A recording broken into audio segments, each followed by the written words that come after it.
ஈபேயில் order வந்துச்சுன்னு சொன்னால் அதில் ப்ராடக்ட்டை நம்ம எப்படி சென்ட் பண்ணுறோம்? ஓகே, யூஎஸ்க்கு ஒரு ஆர்டர்னு வந்துட்டு இப்போ எப்படி அனுப்புகிறேன்?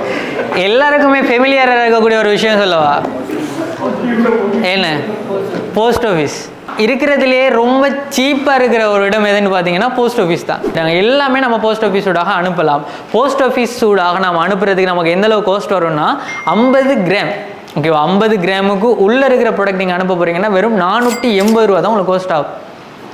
ஓகே, இதில் நிறைய பேருக்கு எனக்கு தெரிஞ்சு போஸ்ட் ஆஃபீஸோடாக பொரினுக்கு அனுப்பலாம் அப்படிங்கிறது தெரியாதுன்னு நினைக்கிறேன், ரைட்? அப்போ ஈபேயில் பண்ணுற மோஸ்ட் ஆஃப் த பீப்புள் பண்ணக்கூடிய ஷிப்பிங் எதுன்னு பார்த்தீங்கன்னா போஸ்ட் ஆஃபீஸ் தான். ஸோ இப்போ ஷிப்பிங் அப்படின்னு சொல்கிறது நான் ஆல்ரெடி சொன்ன மாதிரி போஸ்ட் ஆஃபீஸோட தான் நம்ம பண்ண போகிறோம். சில எக்ஸ்பென்சிவான ப்ராடக்ட்டுகள் இருக்குது. ஒரு 4000 ஒரு 40,000 30,000 அந்த மாதிரி வெளியூர் இருக்கக்கூடிய ப்ராடக்ட்டுகளை நீங்கள் சேல் பண்ணுறீங்க அப்படின்னா அதுக்கு நம்ம ப்ரைவேட் ஷிப்பிங் போகலாம். இப்போ நீங்கள் சொன்ன மாதிரி டிஹெச்எல், அதே மாதிரி ஃபெடெக்ஸ், அதே மாதிரி கலம்பு மெயில் அப்படின்னு இப்போ நியூ ஒரு ஆப்ஷன் கொடுத்து ஒரு இது வந்துருக்குது. கிளம்பு மெயிலோட கூட நீங்கள் அனுப்பலாம். ஸோ அவங்க கிளம்பு மெயில் எனக்கு தெரிஞ்ச ஒரு 50 கிராமுக்குள்ள அனுப்ப போகிறீங்கன்னா 1600 ரூபா மாதிரி உங்களுக்கு காஸ்ட் ஆகும்னு நினைக்கிறேன். ஸோ அந்த மாதிரி ப்ரைவேட் ஷிப்பிங்ஸும் நம்ம சூஸ் பண்ணலாம் ப்ராடக்ட்டை அனுப்புறதுக்கு. அப்போ இந்த இடத்துல ஷிப்பிங் சர்வீசஸ் நீங்கள் என்ன பண்ண போகிறீங்க?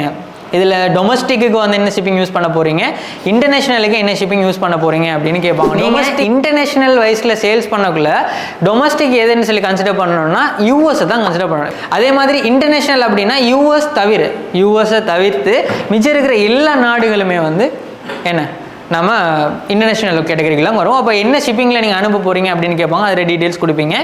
என்ன இந்த இடத்துல ப்ரிஃபரன்ஸில் என்னென்ன ஹேண்டிலிங் டைம் இருக்குது, அதாவது ப்ராடக்ட் வந்து எத்தனை நாளில் நீங்கள் அதை ஷிப் பண்ணிவிடுவீங்க அப்படிங்கிற ஒரு கன்செப்ட் ஒன்று இருக்குது. அதே மாதிரி எந்தெந்த நாடுகளுக்கு நீங்கள் ப்ராடக்ட்டை அனுப்ப மாட்டீங்க அப்படின்னு கேட்பாங்க. அதில் கன்செப்ட் ஒன்று இருக்குது.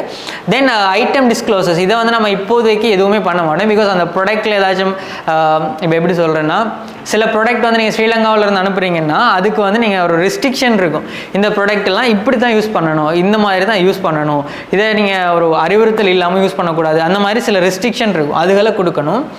அண்ட் அடுத்தது வந்து ஃபைனலாக இருக்கிறது ப்ரொமோட் யுவர் லிஸ்டிங். இது நியூவாக வரவங்களுக்கு வந்து ஒரு பெனிஃபிட்.